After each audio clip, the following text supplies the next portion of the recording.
안녕하세요. 헤유라니온 목동점 원장 이가연입니다. 오늘은 모낭충에 대해서 자세히 알아보도록 할게요. 모낭충이 뭔지부터 시작해서 증상, 전염성, 그리고 어떻게 관리하고 대처해야 하는지 쉽게 설명드릴게요. 여드름한 이사. 모낭충은 데모덱스라는 미세한 진드기 종류인데요. 주로 피부에, 특히 사람 얼굴에 자주 발견돼요. 아주 작아서 눈으로는 보이지 않고 주로 모낭이나 피지선에 살고 있는데, 사실 모낭충은 대부분 성인들 피부에 있을 수 있고 기본적으로 우리 피부에 자연적으로 존재하는 균형을 유지하면서 피부에 해를 끼치지 않는 경우가 대부분이에요. 근데 어떤 이유로 이 균형이 깨지면서 모낭충 수가 너무 많아지면 문제가 생길 수 있죠. 모낭충에 감염되면 나타나는 증상은 여러 가지가 있겠지만 제일 흔한 증상은 피부에 여드름처럼 작은 뾰루지가 생기는 거예요. 피부가 자주 붉어지고 염증 있는 모양으로 생기는데, 피지가 많이 분비되는 부위인 얼굴, 특히 이마, 코, 볼, 턱 주변에 집중적으로 발생할 수 있어요. 이때 그냥 일반적인 여드름처럼 보일 수 있지만 모낭충이 원인인 경우에는 염증이 더 심하고 자주 발생할 수 있어요. 그래서 피부 톤이 칙칙해 보이기도 해요. 이건 피부가 지속적으로 자극을 받아서 혈관이 확장되고 염증 반응이 계속되기 때문에 나타나는 증상인데요. 또 화끈거리거나 따가운 증상을 동반할 수도 있어요. 다른 증상으로는 피부 가려움증이 있어요. 모낭충이 피부에서 활동하면서 피부를 자극하고 염증을 일으키기 때문에 가려움이 발생할 수 있는데요. 특히 밤에 증상이 더 심해지는 특징이 있어요.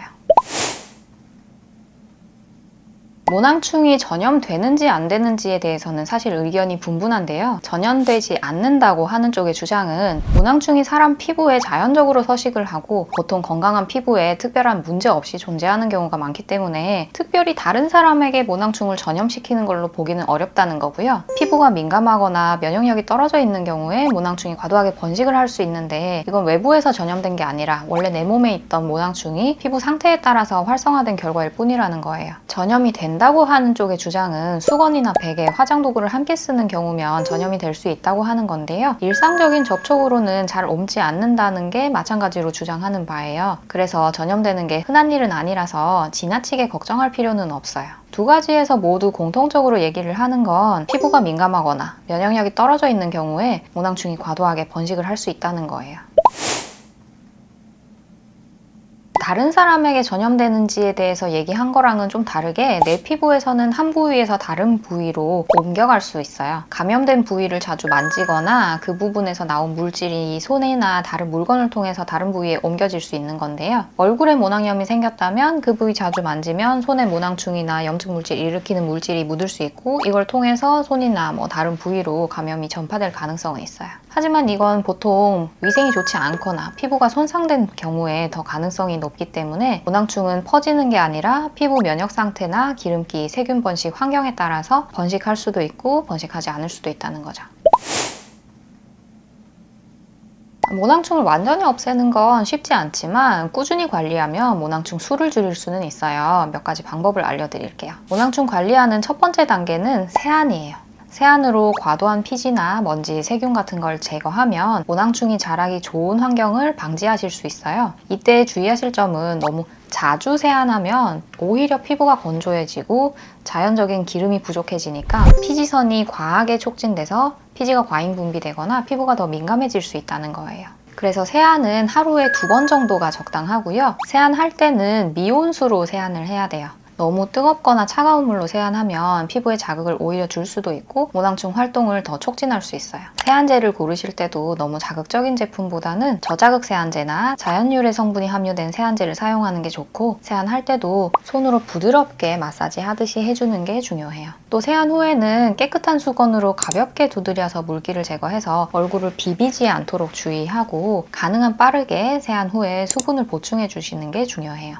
또 세안을 마친 후에는 스킨케어를 통해서 피부를 더욱 건강하게 만들어줘야 되는데요. 피부가 민감하거나 면역력이 떨어져 있는 경우에 모낭충이 좋아하는 환경이니까 민감한 피부에 도움이 되는 스킨케어 제품을 선택하는 것이 좋아요. 예를 들어서 민감성 피부용 토너나 가벼운 세럼을 사용하시는 게 좋은데요. 그 후에도 보습이 중요하기 때문에 보습제를 사용할 때는 기름지지 않으면서도 피부에 충분한 수분을 공급해줄 수 있는 제품을 선택하는 게 중요해요. 그리고 항균 성분이 들어있는 제품을 사용하는 것도 도움이 도움이 될 수 있는데, 예를 들어서 티트리 오일 같은 제품을 사용하면 모낭충 활동을 줄이는데 도움이 될 수 있어요. 하지만 이런 성분들은 너무 자극적일 수도 있으니까 적당한 양을 사용하시고 피부 반응을 살펴보시는 게 중요해요. 모낭충 관리는 세안과 스킨케어뿐만 아니라 생활 습관도 중요한 역할을 해요. 건강한 생활 습관이 피부를 튼튼하게 만들기 때문에 모낭충이 과하게 활동하는 걸 막을 수 있는데요. 밤 11시 전에 충분히 수면을 취하고 스트레스 관리를 잘 해주시는 게 중요해요. 특히 스트레스가 많이 쌓이면 피부 면역력이 약해져서 모낭충이 번식할 수 있는 환경이 되기 때문에 스트레스 관리를 잘 해주시는 게 중요한데, 규칙적인 운동이나 명상, 충분한 수면이 특히 스트레스 관리에 도움이 되실 거예요. 또 건강한 식습관도 피부 관리에 중요한 요소겠죠. 기름지거나 당분 많은 음식은 피지 분비를 촉진시켜서 모낭충을 자극할 수 있어요. 대신 과일이나 채소, 단백질이 풍부한 균형 잡힌 식사를 하시는 게 좋아요.